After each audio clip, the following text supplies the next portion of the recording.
Welcome back to this last session of the second block. In it, I would like to talk about the role of the information and communication technologies, how these technologies affect the management of the urban infrastructure systems. I am sure you have now heard by now about smart cities, smart transport, smart water, smart energy, and this is clearly the result of the growing role, I would say, in the last 10 to 15 years in managing urban infrastructure systems. I will talk about three roles, basically three functions that the ICT plays. They play a role in efficiency gains, in empowered customer relationships, role of the customer, and in terms of new services that the ICTs allow. Now let's talk about efficiency gains first. Now basically this efficiency gains and the role of the ICTs is about information. Managers of urban infrastructure systems use information to manage these infrastructures. And thanks to the ICTs, they have more information available. That's the basic principle. And where does this information come from? Thanks to the ICTs. It comes from sensors, from RFID chips put into all kinds of things, from cameras, and of course from the data that are so provided and then managed in order to make better decisions.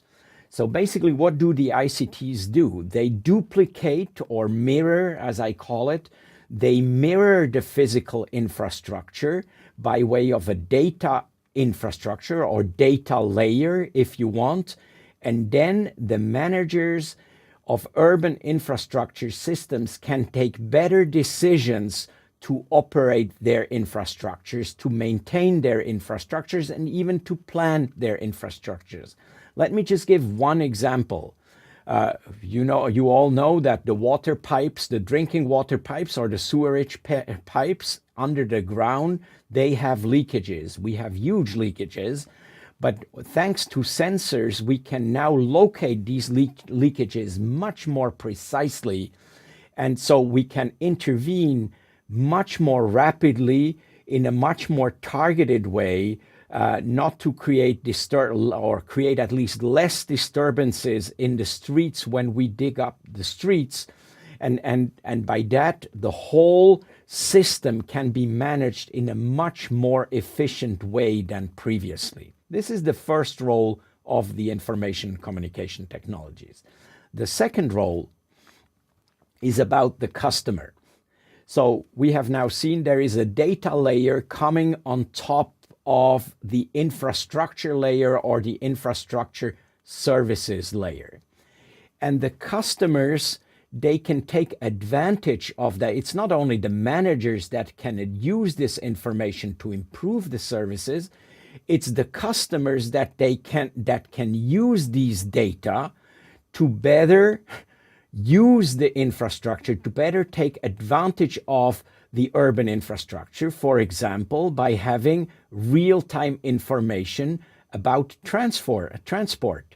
Where are the congestions, all these kind of things.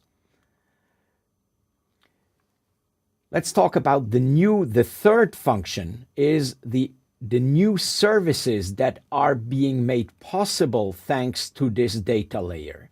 Again, those are services that are ultimately going to be useful to the customers. And these data, not only can the customers use them, as we saw before in the case of real-time information about congestion, but they can use this information for all kind of new services. Think in this case, for example, about car or bike sharing, or where you know exactly where things are available, the next bike is available, the next car is available, and there are companies now that can offer car and bike sharing services thanks to the data layer that has been created. So basically we have these three things, and we will come into more detail. We'll talk in more detail about this later at very concrete examples. Let me conclude this block, this second block.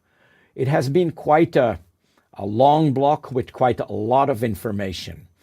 And we have given you, I think, first we have really talked about what managers do in urban infrastructure systems. They operate the systems, they maintain the systems, they plan for future systems. Then we have talked about the stakeholders. Urban infrastructure management is not just about activities, it's also about operations. It is also about managing the different stakeholders that are involved. We have talked about the citizens, the customers, the operators, the investors, and the different political authorities that are all involved. And again, the managers have a big role to play in dealing with these stakeholders.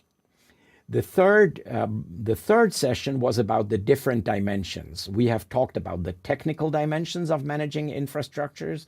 Think of interoperability. We have talked about the economic dimensions of managing urban infrastructures.